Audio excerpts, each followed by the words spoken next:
Today we're going to be addressing something very important, and that's gender-based violence, addressing rising incidents.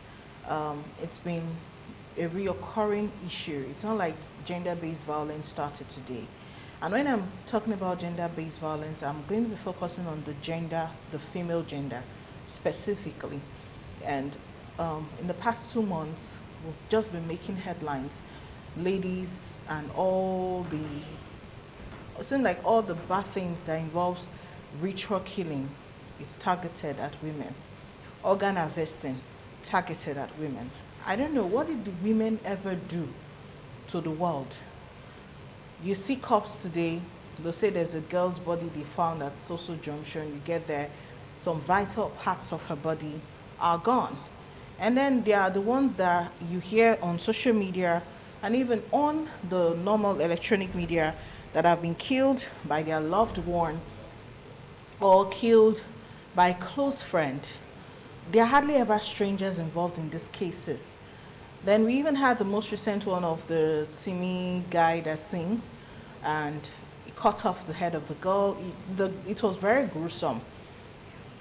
And the guy's acting insane, which is something I think, my personal opinion doesn't count, but I do not believe that guy is not normal.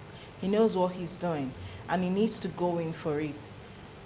But that's not to say there are no mental issues that could trigger such terrible actions. There are. But he does act like a real psychopath, like someone who enjoys killing for a living. But anyway, that's just on the one hand. There was also the 12-year-old girl that was gang raped and recorded and put online. And that's not the only preteen that has been raped, in fact, that has been gang raped in Edo State. These stories keep coming up. You hear that there's also another one that we saw, that was just yesterday here.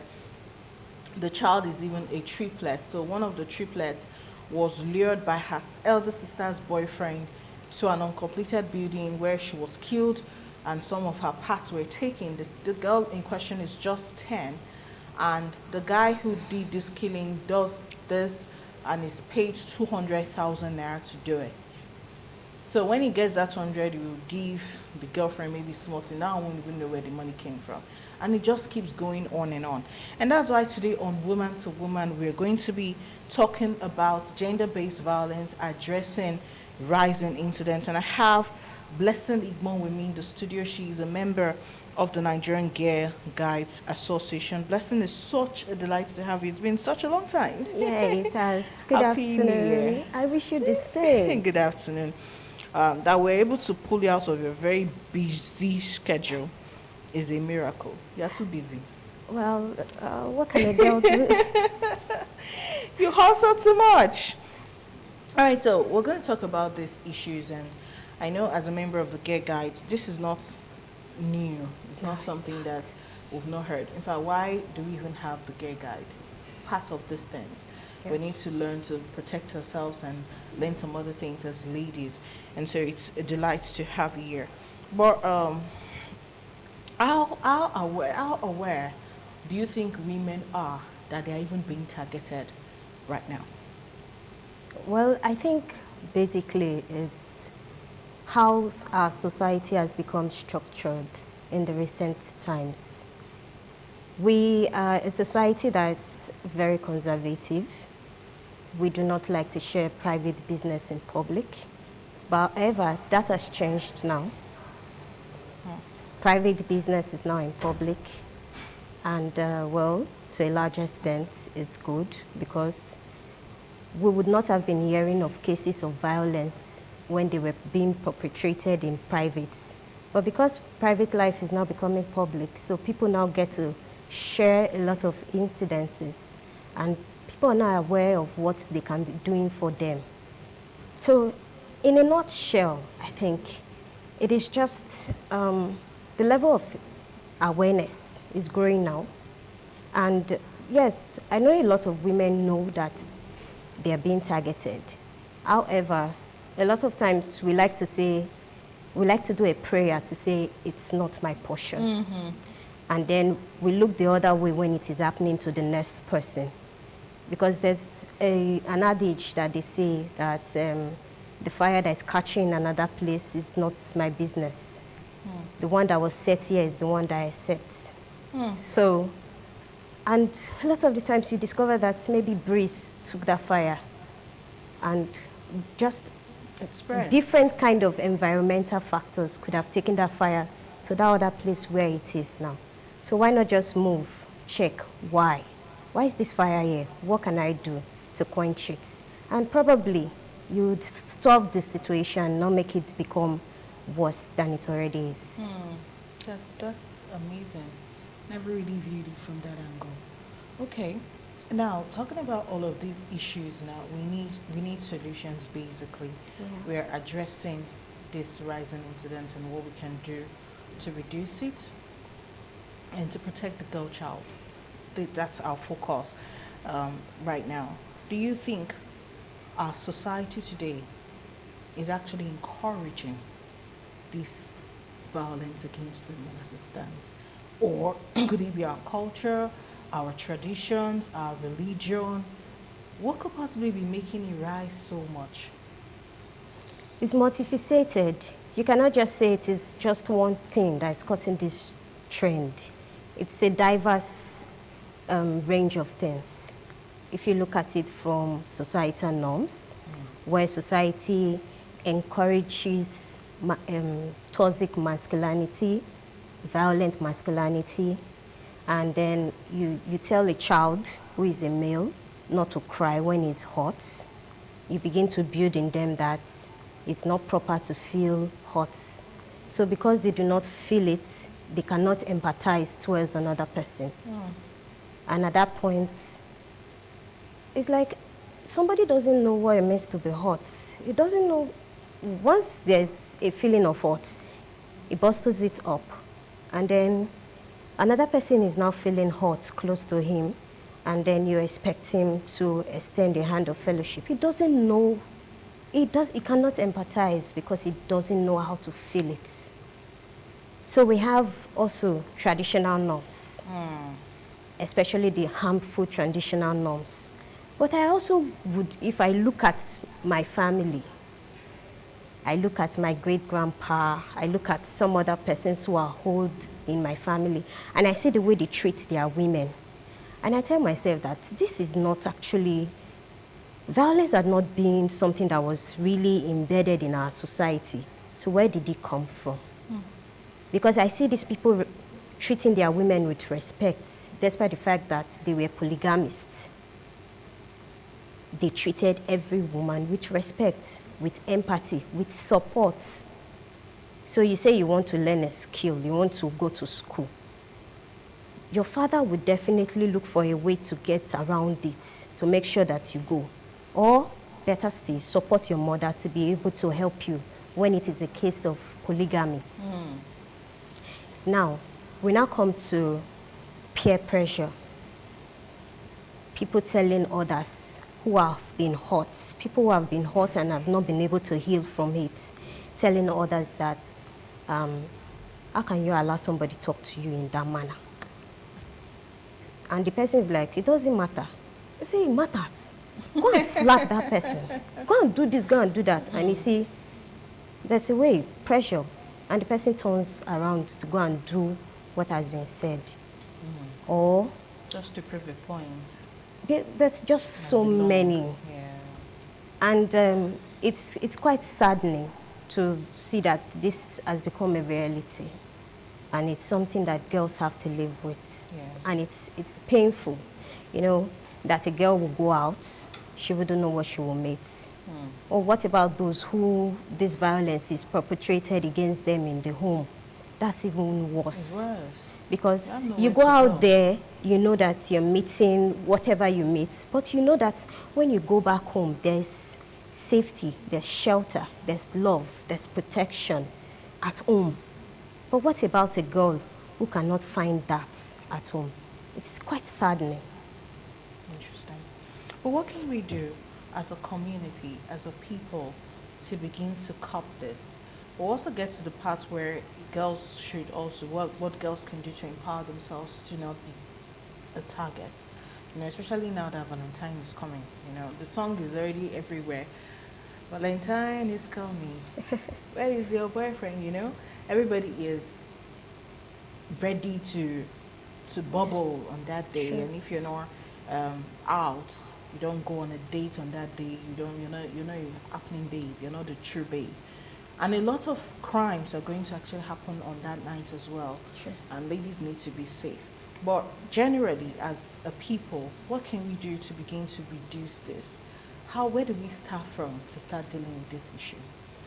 As a society, we need to start by calling out people who do wrong. We need to set up laws and make sure that those laws are implemented. We need to shame people when they do wrong. We need to punish people when they do wrong. You don't just let it slide under the carpet. You don't say because the person, you are a law enforcement agent, or as a law enforcement agent, the person who has perpetrated the evil is a relative. And because of that, instead of allowing the law to take its course, the law enforcement agent tries to buy off some time, tries to sweep the case under the carpet, tries to destroy evidence. No, we shouldn't encourage it, because the more we do that, the worse it's going to get. People are going to understand that they can act in a certain manner and get away with it. But when they know that, oh, so there's a consequence for every action. If this is done, this is the resultant effects, and this is what the law is going to take its course on. People will start to refrain themselves and begin to act in the proper sense. And above all, it's about having love. We cannot preach love enough. It is not the kind of love that is just about sex or all of those physical Romantic things. Yeah.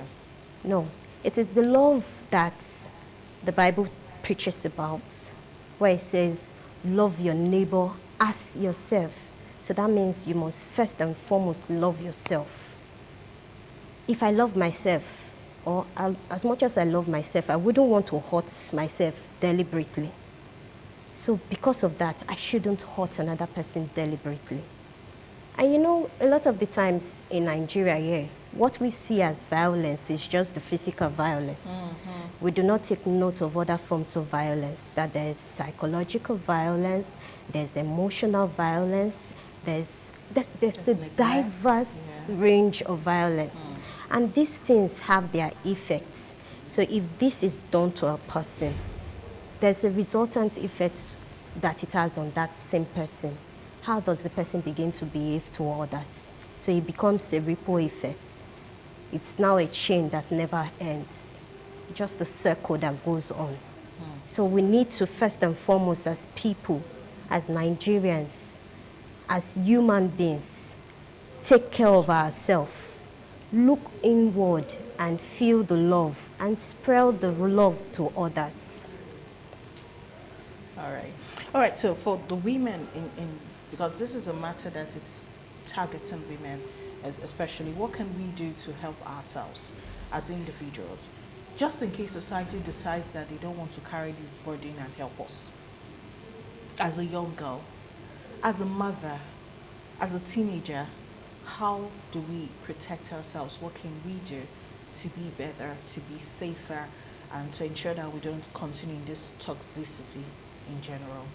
Okay, so first and foremost, we have to know where our rights are, know what our rights are, value them, and then also respect the rights of others. So if you know that you have a right to life, then you should also look out for the life of another person. As women, we must form a bond that looks out for the other woman. You cannot be going past a place where you have a mob of people gathering a lady and not just turn and ask what's happening. A lot of the times we just turn, look, we don't know the person, it doesn't concern us. So we go our way. But no, It's us looking out for each other. You could just stop and find out what's happening. It might just be a little misunderstanding. So another person coming in to shed a different light to it brings another sense to it. And then in the end, you find out that you're solving that issue. Now, what about government? What can government do? Government can do a lot.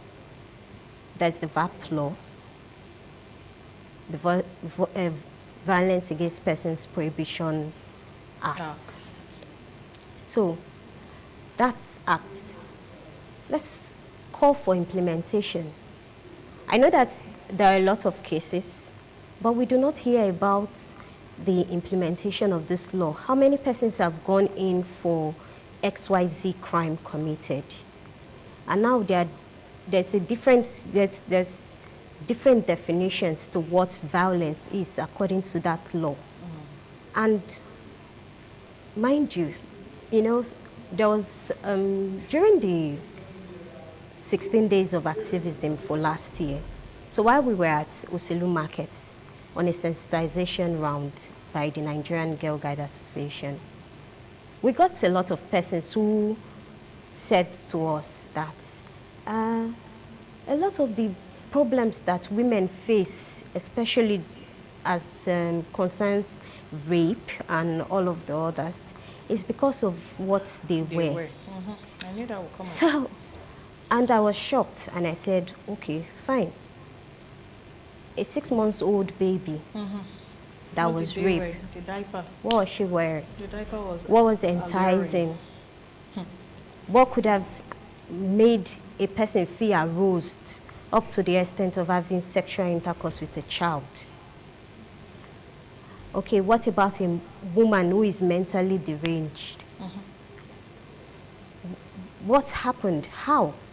And so when I finished asking these questions, the group of persons, they all kept quiet and were like, but even at that. And I said, yes, even at that. We should not say that a person is dressed in a certain way, and because of that, evil should occur. If the person is dressed in that manner, there used to be a time in Edo State here where a girl is dressed in a certain, or a boy is dressed in a certain manner that is not pleasant, that we as a society do not term as decent. People called you to order. You get people who will call you to order before you leave your house. If there's no one at home, probably before you walk down your street, there will be 1 or 2 persons who will call you and say, wait, what are you putting on? Please go back and change. So we had that as a society. Where did that go to? Now everybody is saying, it is not my business. And that's where we got it all wrong. Because I grew up with this notion and adage that a child is trained by society. It is not just the biological parents of a child who are the parents of that child. So where did that go to? How did we lose our societal value? Where did we miss it as a people? So we need to go back and trace our steps and begin to work. In the VAP law, there's the law for indecent exposure. And the indecent exposure talks about the showing of genitals, full showing, or at least to an extent. And there's a law, there's what do you call it now? A fine that people have to pay for doing that. So who is checking that now? How many persons have we called to order for that? So it's a collective effort. Like I said initially, that the problem is hydra-headed. The solution to is hydra-headed. It is multifaceted. It is not just the one-size-fits-all for all of the situations. But however, like I keep saying, it is love answereth all of these things. If a person loves his or herself, he will be able to love the other person, because you would not want to hurt yourself, so you will not hurt another. All right, before we let you go quickly, we'll just take a short break, and when we come back, we'll wrap up the show. All right, so we're about to end the show, and on a final note, this is a question that it came from someone. Says, don't you think if we do something to address ritual killing, codenamed Yahoo now, um, these crimes would reduce. At the same time, what if we also enroll girls in self-defense classes? Would that help? And maybe embracing traditional means can also help us in the long run before we leave. What do you think? Okay, so we're a traditional society. As much as we would want to shy away from it as Nigerians, we first and foremost have our traditional backgrounds, and then before we now choose our religions. So, and I'm very sure that even our traditional backgrounds does not encourage any form of ritual killing. So if we need everybody on board, so both the traditionalists, the religious leaders, the government leaders, every single person on board to fight this menace. Because it's a menace. Girls cannot freely go out and carry out their activities without the fear of being assaulted or being faced with any form of Worst case scenario. violence. So, if everybody's hand is on deck, we start to look at that too. And then ladies too, yes. I'm going to share this. One of my cousins, I think about 4 years ago now, she boarded a bus and it was a one-chance bus, you know. So while they were driving round and she discovered that it was a one-chance bus, they wanted to take another girl to join her. So she now told them that, this girl looks like somebody who will not fit in to enter this bus. So are you not looking at her? Look at her way. So those people were like, oh, you are right, you are right. Let's drive, let's go. Eventually, she discouraged them from picking any other person. In the end, they now told her that, Yusuf, you are bad market. What kind of a person are you, Yusuf? Eh?